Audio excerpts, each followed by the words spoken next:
பார்த்தவுடன் இந்த வாக்கை கேட்டிருந்தால் உன் வாழ்க்கையின் அதிர்ஷ்டம் இப்பொழுது கிளம்பி இருக்கின்றது. உன்னை நோக்கி உன்னை வந்து சேர தயாராகிவிட்டது.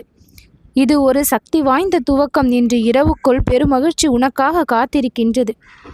உனக்காக ஒரு அதிசய கதையை இப்பொழுது நான் அமைத்து கொடுக்க போகின்றேன். இது கணபதியினுடைய வாக்கு. 2 பேர் 2 வழி. யார் உன்னை இழுக்க முயற்சிக்கின்றார்கள்? ஒன்று உன் வாழ்வில் ஒளியை ஏற்க நினைப்பவர், மற்றவர் கண்ணுக்கு தெரியாமல் உன்னை இழுக்க முயற்சிப்பவர். இந்த இருவரையும் அறிந்து கொள்வதற்கு தான் உன் உள்ளத்தின் சக்தியும் கணபதியினுடைய வழிகாட்டுதலும் முதலில் தேவைப்படுகின்றது. நாம் ஏன் ஏமாற்றப்படுகின்றோம்? உண்மை என்னவென்றால், நாம் நம்பிக்கையோடு செல்லும் பாதை ஒவ்வொன்றும் வெற்றி தருவது இல்லை. ஆனால் நம்மை ஏமாற்றும் சூழ்நிலைகள் நம்மை உண்மையான பார்வையாளராக மாற்றும். உன்னை ஏமாற்ற முயன்றவர்கள் உன் உயர்வுக்கு தடையல்ல, அவர்கள் உன் விழிப்புக்கு உந்து சக்தி. இந்த வார்த்தையோடு நாம் எப்படி இது போன்ற நிகழ்வுகளில் இருந்து தப்பிக்கலாம் என்பதையும், வாழ்க்கையில் எப்படியெல்லாம் வாழ்ந்து வெற்றியை காண வேண்டும் என்கின்ற நெறிகளையும் நான் உனக்கு கூறுகின்றேன். எப்பொழுதும் மௌனத்தை ஆயுதமாக மாற்று. ஏமாற்றம் வந்த இடத்திலிருந்து அமைதியாக விலகுவதுதான் அறிவு. நம்பிக்கையை இழக்காதே. ஒருவருடைய தவறு அனைத்து மனிதர்களையும் சந்திக்க வேண்டிய நிலைக்கு கொண்டு செல்லக்கூடாது. உண்மையின் பக்கம் எப்பொழுதும் நீ இரு. யாரும் பார்க்காமல் இருந்தாலும் உன்னுடைய சத்திய நெறியில் நீ நிலைத்திருக்க வேண்டும். ஒரு தவறு நிகழ்ந்த இடத்திலிருந்து அறிமுகம் இல்லை என நினைத்து புதிதாக துவங்குவதுதான் நிஜமான புத்திசாலித்தனமாக இருக்கும். அதுதான் மீள வழிகாட்டக்கூடிய ஒன்று. வெற்றி என்பது புற சூழ்நிலையின் விளைவல்ல, அது உள்நிலையின் வெளிப்பாடு. ஒவ்வொரு நாளும் தொடங்கும் முன் ஓம் கணபதியே நம என்று 21 முறை என்னுடைய பெயரை சொல்லி தொடங்கு. அது வெற்றிக்கு வழிகாட்டும். செய்யும் வேலை எதுவாக இருந்தாலும் அதன் முதல் 5 நிமிடங்கள் மிகவும் ஒழுங்காகவும் கவனமாகவும் செய்ய தொடங்கிவிட்டால் பிறகு எல்லாம் தானாக நல்லபடியாக நடந்துவிடும். நீ ஏற்கும் ஒவ்வொரு முடிவும் மற்றவர்களுக்கும் நன்மை தரக்கூடியதா என்று சற்று சிந்தி. அழுத்தம் வந்தாலும் நிலைமையை மறக்காமல் அதனை புரிந்து செயல்பட கற்றுக்கொள். தாமதம் என்பது மாயையை வெல்ல விரிவான திட்டம் என்பதை மனதில் எழுதி வைத்துக்கொள். மன நிம்மதி அது வாழ்க்கையின் முதன்மை தீர்ப்பு. மன நிம்மதி என்பது உள்ளூரான பரிபூர்வமான உணர்வு. யாரை பற்றியும் தீமையாக பேசாமல் இருந்தால் அது கிடைக்கும். நேற்றைய தவறுகளை நாளைக்குள் இழுக்காமல் இருந்தால் அது கிடைக்கும். உன் முயற்சியை மட்டும் பார்த்து மகிழ்வது, அதை நீ பழகி கொண்டால் உனக்கு கிடைக்கும். உன் வாழ்வின் மிகச்சிறந்த நாட்கள் இன்னும் வரவில்லை, இனி வரப்போகின்றது என்பதை நம்பினால் அது கிடைக்கும். பிரச்சனைகளை தற்காலிகமாக கவனித்துவிடு. நிரந்தர தீர்வுக்கு பின் தானாக அழைத்து செல்லப்படுவாய். பிரச்சனை என்றால் அதனை தவிர்க்க வேண்டும் என்பது அல்ல, அதை கவனிக்க வேண்டும், அதற்கு பதிலளிக்க வேண்டும். பிரச்சனையை ஒதுக்கி வைப்பதை விட அதன் பின்னணியை புரிந்து கொள்.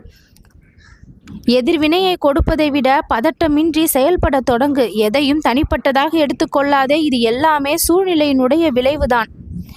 கவலையை சமனாக்கும் ஒரே வழி சிறிய சிறிய வெற்றிகளுக்கு பதிலளிக்கின்ற நன்றி உணர்வை எப்பொழுதும் வளர்த்துக்கொள். இன்று இரவுக்குள் பெரும் மகிழ்ச்சி உன்னை தேடி வரும். எப்படி அது நம்மை சேரும்? இதில் முழு மனதையும் வைத்தால் இந்த கணபதியின் வாக்கு உண்மைதான் என்று மனமாற நினைத்தால் அது நடக்கும்.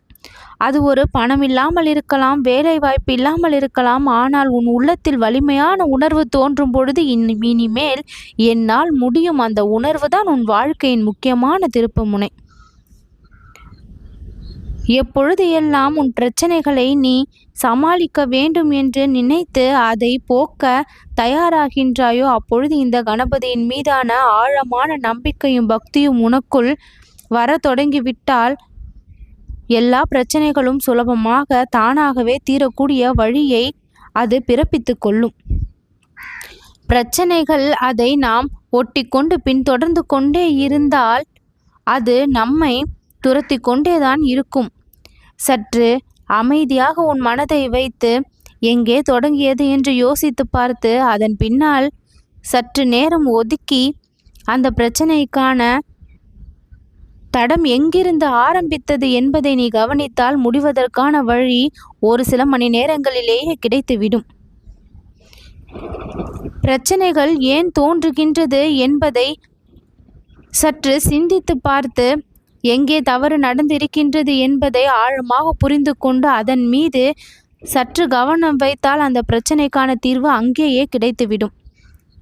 கவனத்தை எங்கேயோ வைத்துக்கொண்டு பிரச்சனைகளை பற்றி மட்டுமே சிந்தித்து கொண்டு இருப்பதால் தான் அதற்கான தீர்வை கண்டுபிடிக்க முடியவில்லை. வாழ்க்கை பயணத்தில் சந்தோஷம் மட்டும் இல்லாமல் சோகங்களும், சாதனைகள் மட்டுமல்லாமல் தடைகளும், பிரார்த்தனைகள் மட்டுமல்லாமல் ஏமாற்றங்களும், நம்பிக்கைகள் மட்டுமல்லாமல் தோல்விகளும் ஒரு சில நேரங்களில் வந்து சேரதான் செய்கின்றது. எண்ணற்ற சோதனைகள் நம்மை சரமாரியாக நம் மனதை வந்து ஆட்பறிக்கின்றது. இதற்கெல்லாம் நிச்சயமான ஒரு தீர்வு அது ஆன்மீகத்தின் ஒளிதான். அந்த ஒளிக்குள் தான் இப்பொழுது நீ கணபதியின் மூலமாக வந்திருக்கின்றாய். உன் இருளை நீக்கக்கூடிய தெய்வம் நான் விக்னேஸ்வரா என்று சொல். எந்த ஒரு தடையாக இருந்தாலும் அது தானாக விலகி உன்னுடைய பாதையை நிமிர்த்தும் சக்தியை அது கொடுத்துவிடும். அதை உணர உன்னிடம் அமைதி, நம்பிக்கை, பரிந்துணர்வு இத்தனையும் இருக்க வேண்டும். ஒவ்வொரு பிரச்சனைக்கும் ஒரு காரணம் இருக்கும். அந்த காரணத்தை நாம் புரிந்து கொள்ள ஆரம்பிக்கும் பொழுது அந்த தீர்வு நம்மிடம் அருகே வந்து விடுகின்றது. ஆனால் நாம் பெரும்பாலும் பிரச்சனையை பார்த்தவுடன் பயந்து விடுகின்றோம். அதுதான் பெரும் பிழையாக மாறிவிடுகின்றது. இந்த பிழையிலிருந்து வெளிக்கொண்டு வருவதற்காக நான் இப்பொழுது உன்னுடைய மனதில் வந்து பேசிக்கொண்டிருக்கின்றேன். இந்த வார்த்தையை கேட்டவுடன் உன் பிரச்சனைகள் விலகிவிடும். ஓம் கணபதியே சரணம் என மனமாற பதிவிடு. ஓம் கணபதியே சரணம் என்று மனமாற சொல்லி பதிவிடு. உன் பிரச்சனைகள் அனைத்தும் தீர்ந்து தீர்வுகளினுடைய பயணம் ஆரம்பித்துவிடும். ஏதாவது ஒரு வாக்கு உன்னுடைய மனதில் பலமாக பிரச்சனை தீரும் தருணம் வந்துவிட்டது என்று உன் மனதிற்குள் ஆழமாக சொல்லுகின்ற தருணம் அந்த பிரச்சனைகள் எல்லாம் மறைந்துவிடும்.